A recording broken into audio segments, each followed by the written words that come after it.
We need a new vision of what design can and should do and aspire to do in order to confront the kinds of issues that are exploding in society and ecologically all around us. Architecture does not solve social problems. People working together solve social problems.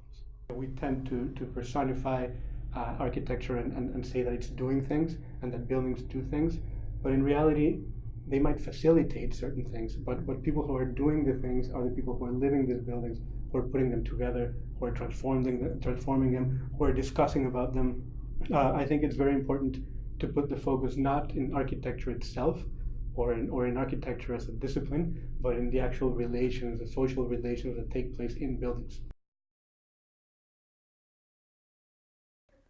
I would define it as architecture for people, and for, in particular, not individuals, but people as a collective. So architecture that enables better social interaction.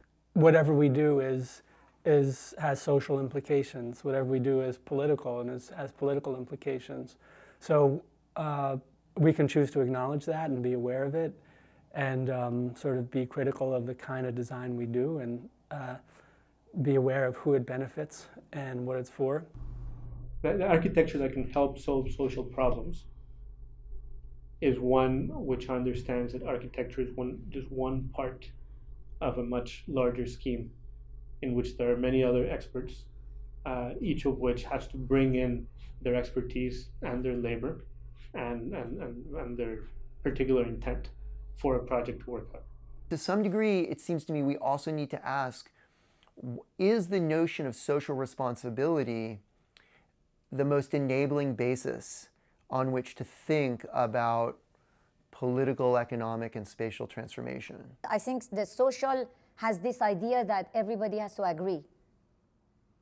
And I am not for that. I think that part of our kind of ethical responsibility is to actually acknowledge difference.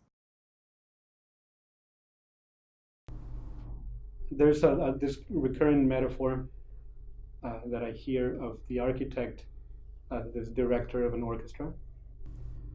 And I think that puts the architect at the center when relationships can be much more productive and enriching of all parts if they're much more horizontal.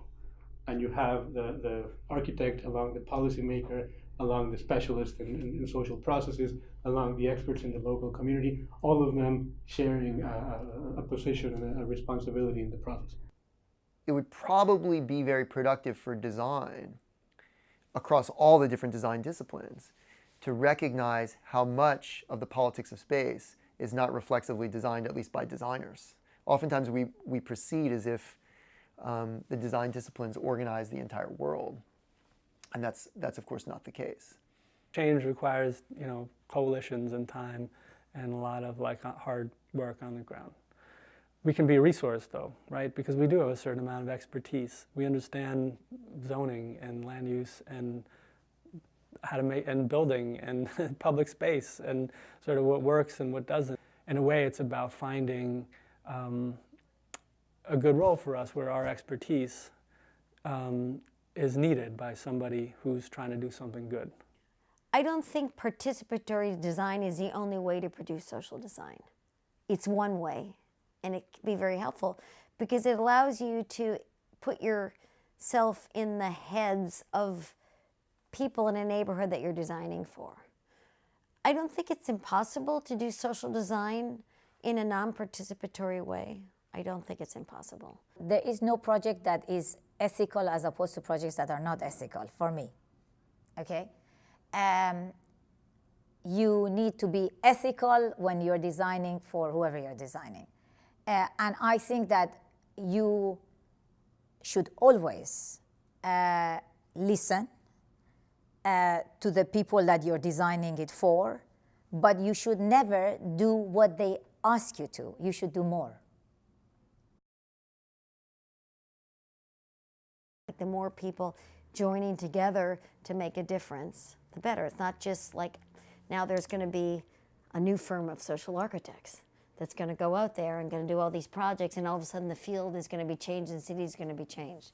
It's a kind of, you have to be involved in educating and expanding the number of supporters you have for social design. Maybe we need design research in which we don't even know in advance of the project what exactly the problem, the design problem is. Part of the research should itself try to investigate what the problems are, not just from the point of view of expert planners, landscape architects, designers, etc., but from the point of view of the inhabitants. We might end up with different visions about what needs to be designed, what needs to be undesigned, what needs to be redesigned, and not least what our own roles as the putative experts might be. Be a part of something, because it's tough to change things from afar. It's tough to, impossible to change things by yourself. It's really important to realize that, and to realize that if you really want to make change, it's slow, it takes a long time, it's difficult. We need to be not just more political, but more ambitious in terms of envisioning what the design disciplines should do. It doesn't mean rejecting everything that we've inherited, but it means being quite radical in thinking about how to recombine forms of knowledge and forms of practice in order to, change the world.